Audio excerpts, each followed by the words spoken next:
Okay, there we go. Can you see my screen? Okay, I'm here. Okay, Yes, nice. sir. So I just wanted to jump and look right at your just message here because I think it's easier to talk instead of to type, right? Okay. So the first things first, right? Like when I open this, the first thing I think is this is phenomenal, right? That should go without saying. Like I'm Okay. sure that if I had a webinar and I opened up my equity curve and you saw something like this without looking at anything else, right? I'm sure you'd go, hey, that's a curve that, I want to experience. That's a system that I personally want to trade. That is beautiful, right? Because it's profitability. You have to remember most people's curves, especially when they're starting out, right, are always doing something along these lines, right? Almost always. And as they get Yes. better, maybe even after a year, they maybe find themselves here. Right? And then they improve and maybe they even find themselves like a choppy version of an up. Right? So when you sent this, the first thing I'm thinking is this is like beyond phenomenal. This is really, really good.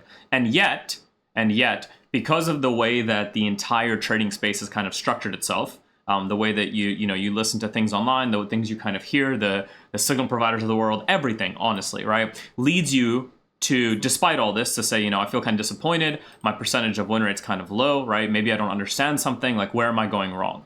But what's crazy is, the question that you're asking is, where am I going wrong? Instead of asking yourself, what am I doing right?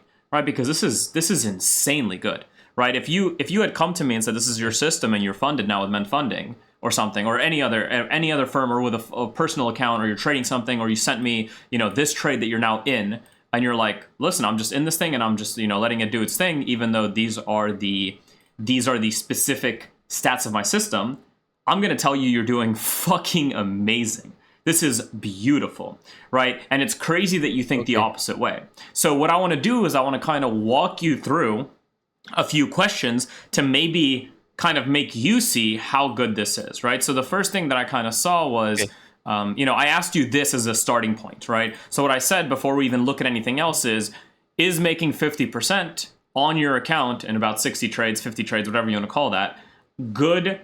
Does it make you happy? Does it make you view yourself in a profitable light or not?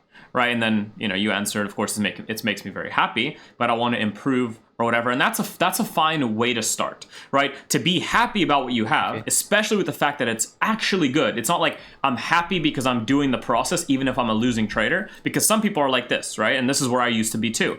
I am happy with what I'm doing, even though I'm a losing trader. I'm happy with what I'm doing, even though I'm a break-even trader. I'm happy with what I'm Okay. doing, even though I'm kind of a short-term winning trader, like very, very little gain, loss, very little gain, loss, right? Because this can be the starting point of a Okay. system, right? So that's one form of happiness. That's the happiness associated with process. So that's what I'm kind of hearing when I see this, right? Now, there can also be Yes. happiness associated with level of let's call it level of knowledge or level of success, right? Which we can either measure through the lens of how much money have you actually made live, which is one way to measure it, which I think is not necessarily a good way to measure it because, well, you can be profitable and have a good system but not necessarily be making money live just yet, right? Which is what we have here. Okay. Or you can be happy Yes, from exactly. the fact that you actually have edge, right? Because ultimately this is edge. When I look at this, I see edge, right? So the first question Okay. becomes, right,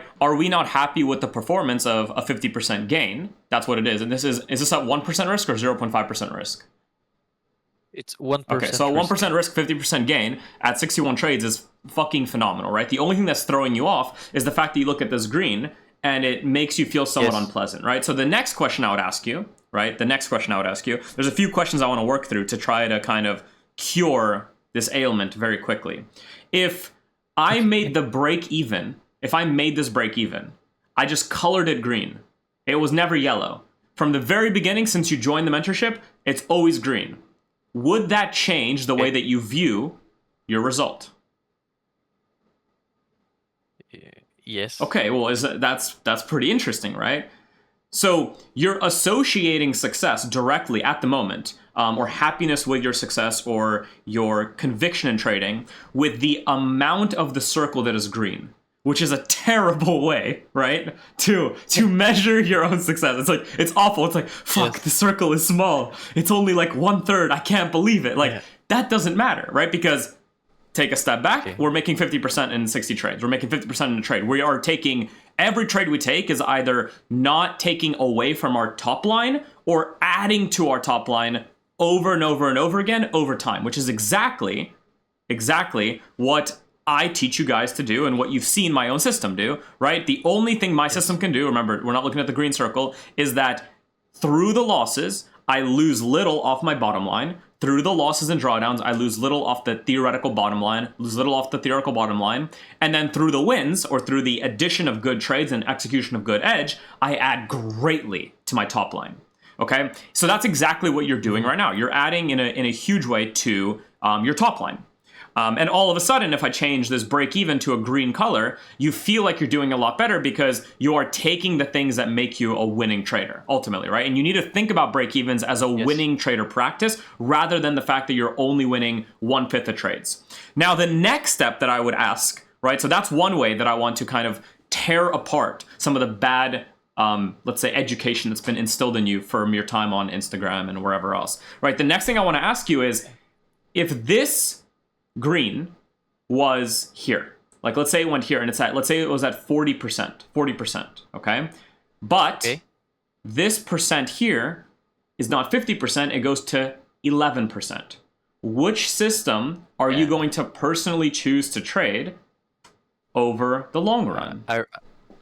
I rather have this one with a higher break-even rate. Exactly. Because you know it's going to add more to your bottom line when the wins come. Yes. Right now, it's a different story of having, let's say, a 1% win rate with like 1 to 100 RR, where like you're going through maybe major drawdown, maybe even to 10, 20, 30%, and then a win might put you just to the top. That could be a system that you say, this doesn't fit me because scalability, compounding is very weird with this, right? Because you have to be very careful with your risk on a system like that. But the second you get beyond, let's say, like a 15% win rate, and you start getting up into the 20s, the 30s, even the 15s, right? The reality is, if you can get a 30% versus a 15% win rate, but it means decreasing your potential rate of return or whatever, or your actual return on the investment to like 10% instead of 50%, well, you're instantly going to prefer this and just say, fuck it, I'll take, I'll accept that, and most of my trades are just going to be break evens, and that's it. And I'm just going to take the wins when they come. Right? So again, what we're seeing is that when actually asked if it makes sense for you to potentially increase the win rate, you don't want to do that because, hey, you realize like it's not going to do much, right? So like what I mean by that is what we could do theoretically, right, is all the trades that you win, which probably go maybe 3, 4 RR or so, right? What if we made them all 1-to-1? And not only did we make them 1-to-1, but we also increased your normal stop loss by 2x, and we kept your same break-even rules. I guarantee your win rate would probably skyrocket to about 45%. Your break-even rate would probably, be quite large. Your loss rate would stay probably the same, but your overall gain would drop from a 50 RR return, which is what this is showing, about 50 RR return, to probably about, because it's 60 trades, and you'd be taking maybe 40 wins, maybe that's 4 per, and then minus the losses, which might be 20, you'd be looking at maybe a 19 to 20% gain. So then the question becomes, would you rather a 19% gain with a 40% win rate, or a 50% gain with a 21% win rate with no scrap off the top line because your break-even rules are very, very clean? Yeah, it's better with a 60% win rate, of course. 60% break-even rate, 20% win rate, right? Yeah. The 60% return. Yes, you're correct. Right. So exactly, right. That's what I see when I see like a kind of a question like this, or like a mini issue like this, is like, what is the real issue here, right? The real issue is ultimately you just want each trade to kind of be rewarded more instantaneously, right? So what's happening is you're shifting towards the thought process of trade by trade versus long run, right? So all we have to do now is recognize that, hey, that's what's happening. All I'm doing right now is I'm focused on trade by trade, which is incorrect. I shouldn't do that. And instead I should focus on the long. And the long has shown me one thing. It's that if I execute rules, I'm looking at making 50% over 60 trades, which is phenomenal, right? Phenomenal. Absolutely beautiful. And I wouldn't change anything. Now, to continue to improve and find out what you lack, that is perfectly fine. But you should not be looking for what you lack in this number, right? That's very important. Okay. Instead, right, what you should look for what you lack is, let's say there's a move like this or something, right, and you're watching this, and then you catch a move, let's say maybe somewhere in here, or maybe you don't catch them. The way you improve or find where you lack is you ask yourself the questions of, is there a way under the things that I do that could position me inside of this action, through the concepts taught, through the tools that I'm using, that would allow me to get positioned and take more profit off the table? And if so, can I add that to the system? So now what you have is you have two different directions that you're oriented in, right? One direction is, that's a band, but one direction is you are already profitable and your execution of that profitability is now being rewarded because you're executing those rules. Good, done. On the second hand, which is what I'm also doing at all times, is you're looking and combing over the things you do and asking yourself, was there a way to do this better? Was there a way to manage this better? Was there a way to take more out of the winner? Was there a way to avoid the potential loss? Was there a way to avoid multiple trades in the event I took multiple trades, right? Those questions can now come up, and that's how you can improve aspects of your process without necessarily putting a blockade up and being like, fuck, I got to get even better and I cannot trade this system unless it's exactly perfect. And for your case, my win rate increases, right? This is useless. These are useless characteristics if the end result is extremely profitable, which it is. So the main focus, right, needs to shift to how can I get more out of potential moves or less on the negative moves, right? So maybe those are some rules that you work out. So if we think back to even Bitcoin as we're watching it recently, I traded this thing, but when I look at this, right, every trade I take continues to follow and play into relatively the same thing, which is, here, if I delete all of this just really quick. Here we go. And I just get rid of these. So I did some folders to make it really easy to see everything. But if I just delete everything and I go through, right, everything I see normally is if I'm using an EVC or an EVCC, so basically an E of a let's say a 65-minute, 15-minute/65-minute, a V of a daily, or actually we'll go this 15-minute for an E, 65-minute for the V, daily for the C, and weekly for the C, right? So kind of just, very basic EVC, but added on, right? So if every time that I take trades and do well on my trades, I see that my trades happen in, so let's see where this trade happened, right? This trade happened here. Let's take a look at what that actually meant with the move here, right? It meant that the weekly went through distribution into accumulation into MB or momentum MB and then started showing strength. So if I'm in the future looking at a market and I want to improve, right? And I'm maybe still at the starting points of improvement, something I might do is choose not to look at any action inside of here until price is literally moving away. Because I know, for some reason, my entry time frame produces the best results and starts moving well when price has already kind of really confirmed itself on a high time frame context. So that's one way that I can improve my underlying system over time. Now what I can do is I can take it to the next level and say something like, okay, I can do this with multiple, right? Then the V at the same time, so I'm now looking at the right-hand side of my screen here, right? The actual trade that I took, so I took multiple trades in this thing on the way up. I think you might remember from the webinars and stuff, I traded here. Yes. I think I traded here, and now I'm trading here, right? So I know I traded a few times, but let's assume that the only trade I've taken so far is this one. That's the one I'm in right now. Here it is. It's inside of there. Okay. So again, what are the principles that led to it, right? The principles is that weekly already started taking off, and from there, the daily went through that distribution, started breaking away, already went through accumulation, went through momentum MB across higher averages with very clean sideways action, across higher averages, and kept doing this multiple times, and then I looked to enter it, So just those minor things that I'm now noticing could be a huge impact on if I trade the next market or not. So for instance, right now, what you have is if someone comes to me and says, Anton, with the exact principles that are making you profitable currently, which is an entry somewhere like here, right, with the 15-minute. So this is, let's look at the entry really quick, just so we know what it looks like, right, which was this guy right here, through the double MB. Okay. I'll even draw it in just to make sure we have it. MB1, MB2, this is what I traded. We now know the general consensus for what the EVC or the EVCC needs to look like for the trade to be good. So now if someone comes to me and says, give me any market, go ahead, right? That's up to you, yeah, anything you want.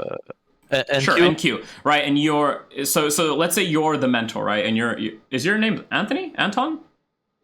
Yes. Oh, really? Anthony, nice. Okay, cool. Another Anton in here. Very nice. So if someone comes to you and they're like, Anthony, what do you think about NQ? Should I trade it? And given that your system has been fine-tuned, or you've continued to fine-tune to the point where this is the trade you want to look for, it's going to be very easy to go through the same process of this is the EVC to decide if it's good or not. So now, if I weekly and daily, and I go through the process, so we'll open NQ now, and what I'll do is I'll delete everything, because whatever.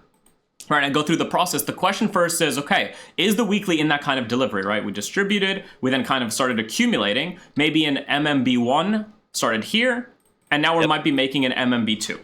Now, you know, as we're doing this, the first thing to notice is that the trade taken here is not inside of the formation of a potential MMB1 or MMB2. It's just in clear delivery. So already, if that's the rule that you fine-tuned or understood for yourself, this is maybe not in that clear delivery. And already you can say, nope, I'm good. And that's it. That's as far as your system needs to go. And you can say something like, hey, if I want to trade this, I want it to be here, minimum. And then you can compare, right? But then again, if you have rules that are more fluid, because you've done a lot of testing and things, right? Because you have multiple instances where you understand that price doesn't have to necessarily be exact, right? So this is what refinement looks like, because you start to increase the spectrum of things you can get in on, right? Because that's what happens as a trader. You learn to find good markets and then fine-tune ways to get into them.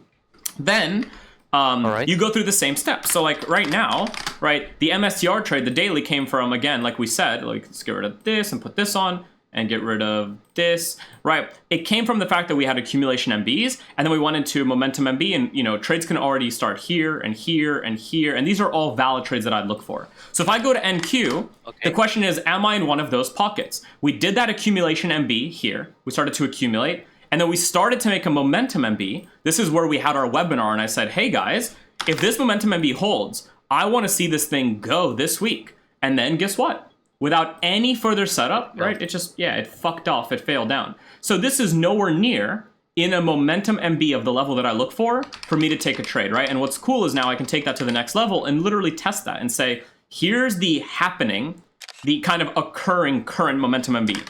Here's the momentum MBs in the last few months that I personally traded, right? So then, you know, I can just do a few of these, but like I traded that one. I think I traded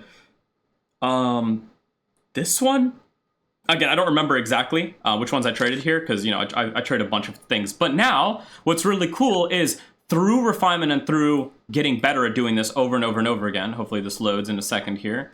I'll take another image just in case it doesn't want to load. I'll just take this one too. Here we go. Beautiful. All right, I can now do something like this. I can go, okay, this is what's happening right now on a market. I don't care what this is. This could be Euro, US dollar, Bitcoin. This could be NQ. This could be gold, right? It doesn't matter. All I know is this is the V time frame, and this is what's happening. So when I look at this, the question now is, could it go up? Yes. Can it go down? Yes. Can it go up and I can get a trade? Yes. But should I? Well, this is where I traded before. It looks nothing like that, right? This one is literally going sideways on, in this case, the 5 EMA. This one is below all of them. Okay. This one is going sideways on the 5, 10, and rising 20. This one's going sideways on the 5, 10, rising 20. And the second I look here, it's a completely different story. So what you'll have is you'll have a lot of traders that don't start any refinement process, right? And they actually just start like straight up and they just want patterns. And they will be trading the double MBs and the setups and the Wyckoff and the change of characters and whatever the fuck they're learning inside of this. And they'll be confused where they might be going wrong, right? But this is what it looks like to, one, case study, get better at those case studies, and two, to recognize what a profitable edge looks like, define that to a market, get good at that, which is what you are already doing. So now you execute this profitably, and then, right, because trading is an evolutionary skill set in the fact that you can, of course, get better, but you don't have to necessarily change everything or be upset with an underlying condition that you're currently in. So instead what happens is your entire focus shifts to being profitable while, so 2 lanes, right? Profitable while executing it, and at the same time aware that there are things that you can do that are going to make you more efficient and better, right? This is one of the reasons that through your time even at MENT you've probably seen me get better myself, start building out tools to make myself more efficient and better, start trading more assets, more markets, different time frames, because what I did is I realized, hey, right, I'm making X amount. I'm okay with making this X amount when I first started out, and like it was great. But as I scale, I go, holy shit, there's a market out there available, and I can take advantage of all this stuff in this market because I'm a trader. I literally have access to all of it. The question is, do I understand why I want to trade it? So that's where this evolution came from, right? And then over time, this is what happens. You define the moments that make sense for you to trade, and then you look for them to happen. And when they happen, you execute. And when they don't, hence our NQ that you just asked about, you simply walk the fuck away because you've recognized there's nothing to do. So on one hand, if your improvement that you want to make comes from the fact that you still find yourself trading stuff like this, then good. That's where you want to case study and get a little bit better because you realize that you're taking things that you shouldn't necessarily take, even though you're very profitable, right? Otherwise, it's just a mini refinement of the things that you're already doing to potentially add to the overall available assets and things to trade at any given point so that you can potentially catch a move on something that sets up, right? Because again, I didn't catch, here, let's do it on, not MSTR, sure, I'll do it on Bitcoin, right? I didn't catch any of this move even though I completely predicted it, right? On Bitcoin, I said, guys, we're bullish. Here, I said, guys, this thing is going to be a 86K to 100K. This is the move that happened. I didn't get into any of this on anything because I just, I wasn't able to until like around here. Now I'm in a trade, right? That's the MSTR because it's linked with Bitcoin and now it's doing very well, which is great. I'm very grateful for that. So one thing that I do is I can comb back over some of that and say, okay, are there things that I can do to add to the entries that are applicable for me to take? Because I know my entry is simple. I know my entry is repeatable, right? It's an MB buy stop. I can do momentum MBs. I can do accumulation MBs. The question is it worth it? And does it make sense? And is it profitable if I apply it to most of the markets I watch, right? Because I know if these are the moves that are going to make a move, the markets that are going to make a move, and I've gotten used to finding the markets that are going to make a move, and I keep calling out the markets that are going to make a move, and I'm watching the markets that make a move, the question is, how do I get in so I can be in that move? Right? And that's where some refinement can come from. So something for you right now is do not, beat yourself up or be upset over the fact that you are doing phenomenally. But at the same time, don't just throw in the towel and be like, I'm done. There's nothing for me else left to do because there are things you can improve. And that's ultimately it. And I had a question. Sorry, I'm French, so it's kind of hard. It was when I'm executing live and I'm not in a backtest environment, I have a lot more questions that comes to me before taking the trade. And I kind of start panic and all that stuff, and I do some shit. And that's how I failed my challenge. Yep. So that's emotional based triggers that happen through live environment, right? That's gonna happen, especially when you go first live, which is why one of my main things is like you are gonna hit the forward test first, right? You have to, in a sense. So what I used to do, and this might help you as just a mini thing to work on for now, right, is let's say it's any given day. Let's just say it's NQ or whatever, right? And let's say you're deciding on a specific trade. Let's say you're using like a 5 minute and a 1 minute, maybe something like this. I don't really know, but let's say you're like in the live market deciding on like this trade. I know it might not be a perfect trade. It might not meet any of the rules, but I'm just looking at it because it's an MB that worked. Okay, that's all I'm doing. Like something like MB1, MB2. Right, and we know it's good now because it does end up going, the trade itself. But what I used to do is, let's say I got onto the live market. I would literally ignore, it's hard to do this, but my brain, I would choose to ignore this, right? Even if it's happening live and I might miss it, that's okay. And what I would literally do is I would just hit this, right? And I would go back, or I'd just move the chart to the left. And I'd go like this and I'd say, okay, let me walk through where the market is right now. So I'll pretend like I just went back a year in time and pretend like I still have like 365 days to go. So like, I got a lot of time to play out and see what's going on with this replay.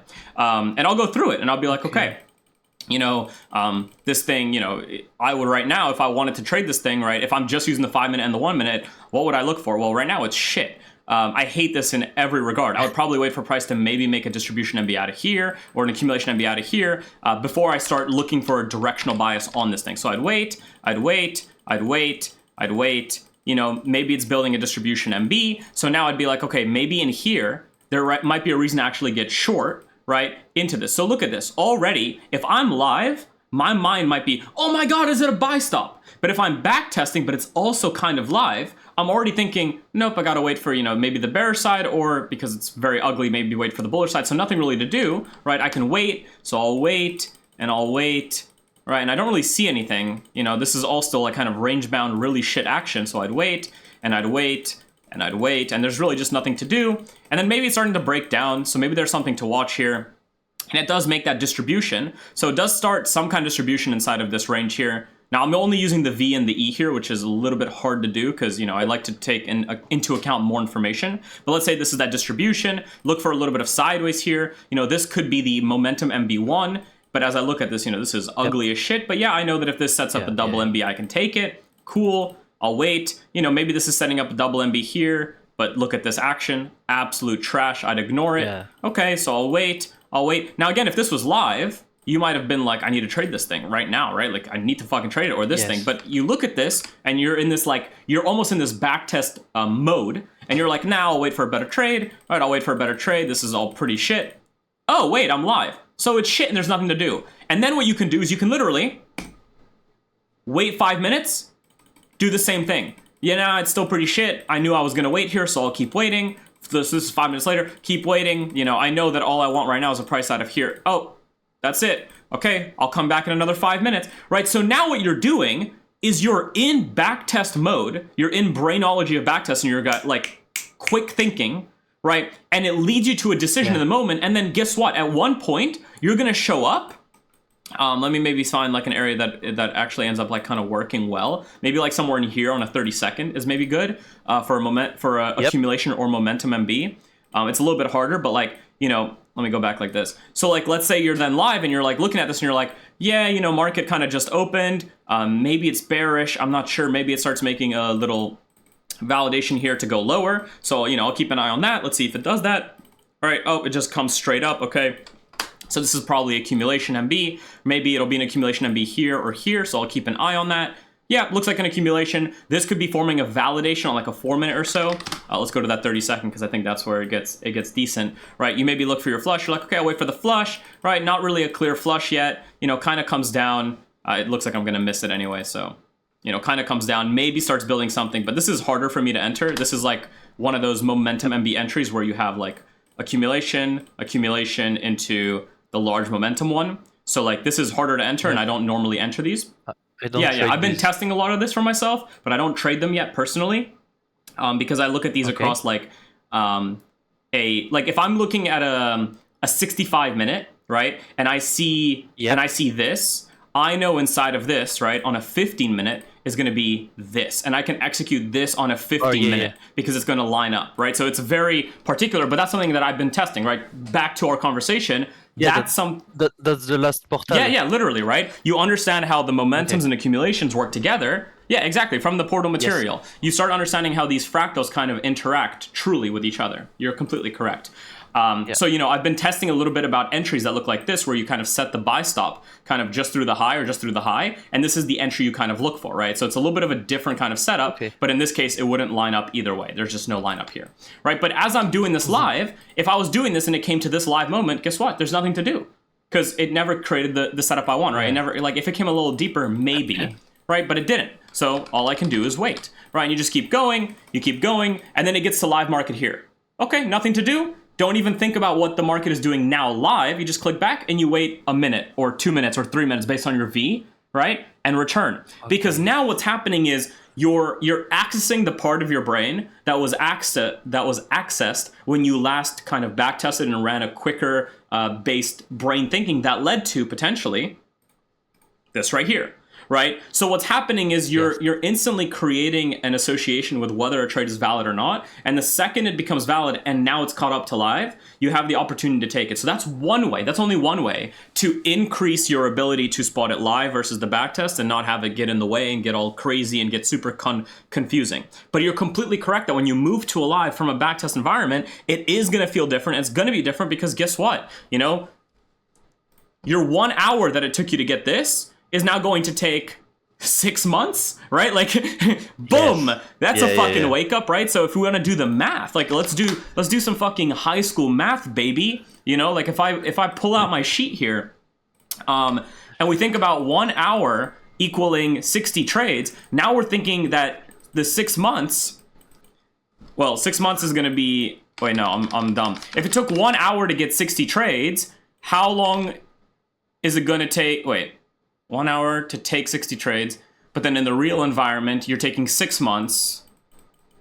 Yeah, 6 months to take 60 trades. So 6 months to take 60 trades is what? That's how many weeks? That's like 24 weeks, 60 trades. So like you're looking at 0.4. Oh, wait, is this right?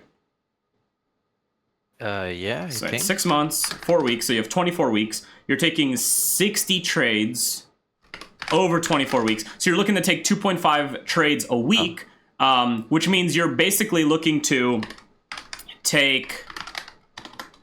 Well, yeah, you're basically looking to take 2.5 trades a week, which means that any day you show up, you're almost guaranteed doing nothing, right? Because Monday, Tuesday, Wednesday, nothing. Thursday, trade that's a break even. Friday, trade that's a loss. Monday, trade that's a win. Tuesday, trade that's a loss. Nothing else for the week. Next Monday, so 3 weeks now has passed. You might take win on Monday, another win on Monday, a win on Tuesday, and then back to nothing, back to break evens through the next Monday, Tuesday, Wednesday, Thursday, right? So the same amount of time it took you to do this, where it was much quicker, you're showing up for hours on end, right, doing this, right? You're showing up for potentially, because if you're taking 2.5 trades in a week, 2.5 trades in a week is 7 days. 7 days is a lot of hours, but you're working for 5 days at probably like 4 hours or so. So you're taking 20 hours a week to take potentially 2.5 trades, right? That means that you are literally 2.5 trades over 20 hours. Okay, my brain is literally getting fried right now. My division's going off the fucking roof right now, okay? So, but you know what I'm working at here, okay? The point is, there is so much more time associated with bringing out one data point now versus what you did before. So, of course, going into the live environment is going to feel like a completely different thing because you're going to jump on and that's it. If you jump on here, you're waiting a minimum of 3 hours before you even consider execution.